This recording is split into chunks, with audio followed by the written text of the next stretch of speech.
So we've been chatting about revenues and receivables. Let's just at least talk about, because when you recognize a revenue, there may be some other things we also have to consider. And we've talked about this before.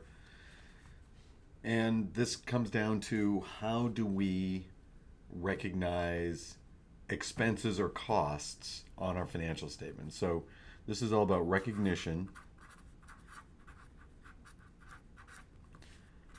of expenses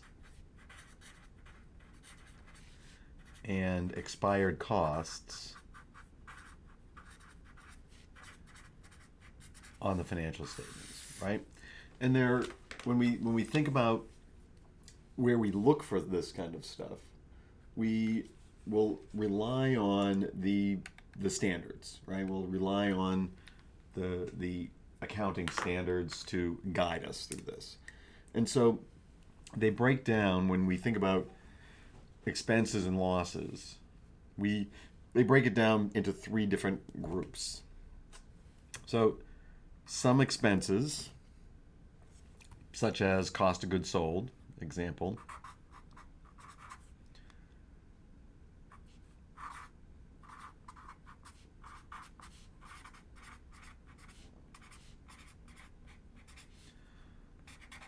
these kinds of expenses are recognized when we recognize the revenue. So when you recognize revenue, you're also likely going to recognize this. So these are recognized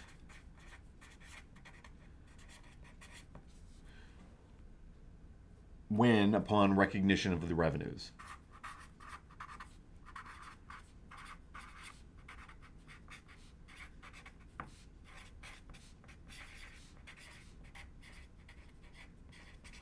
So ASC 606 tells us when to recognize revenues, and then any of the direct costs related to those revenues, that's when those become recognized. So that's one of the elements when we're thinking about recognizing any kinds of expenses.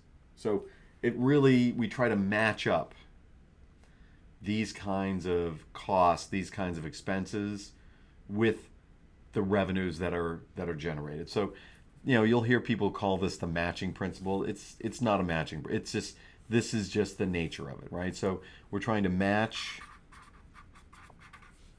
revenues with direct costs. Okay? So that's one way we recognize revenues. Another way we're going to recognize revenues is when we incur them or we spend the cash, right? So we're talking about, say, for example, selling, general, and admin costs.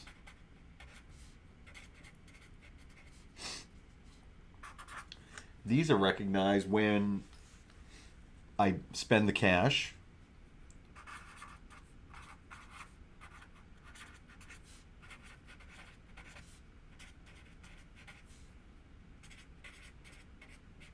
or or incur a liability. Right? So if we recognize a liability, so we owe somebody something, then I'm going to recognize that expense. I'm going to recognize these kinds of costs. Or if I just spend the money, I'm going to recognize those kinds of costs. So those are, there's going to be exceptions to this. So maybe I spend the cash, but I still haven't gotten the benefit, right? I still haven't reaped the benefit of that. So that may be I pay it up front and it's going to happen over a 1 year period, right? And so this is the second way we look at expenses. And then the third way to think about expenses, and we'll chat about this later on, and the example is certain types of depreciation or amortization.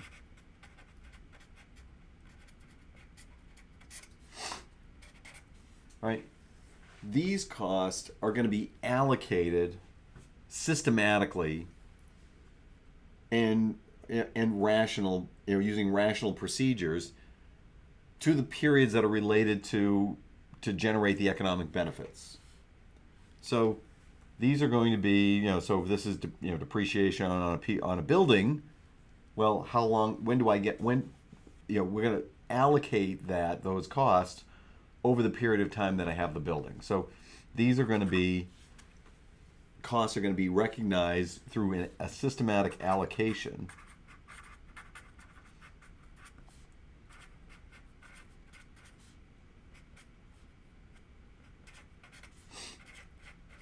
over the period the organization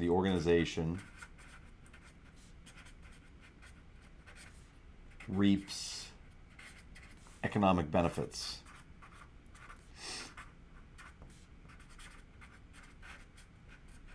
We'll talk about that later on in the semester. So there's a number of different expenses, and then there's always going to be exceptions to some of these things. So you think about research and development. Well, there are certain things you can't, there may be some benefit to research and development in the future, but there's no guarantee that any of those costs that you're expending for research and development will actually generate a viable product.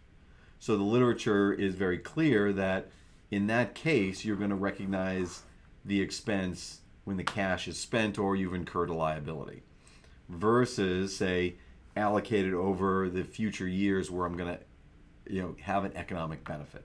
So there's going to be some differences in the literature on how to handle some of these things, right?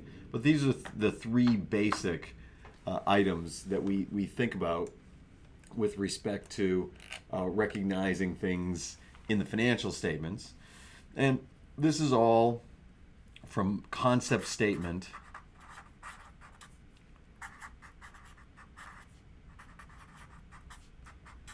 number 5 in the accounting literature. Now, again, you don't need to know that, but I'm letting you know that these are the elements related to expenses or expired costs.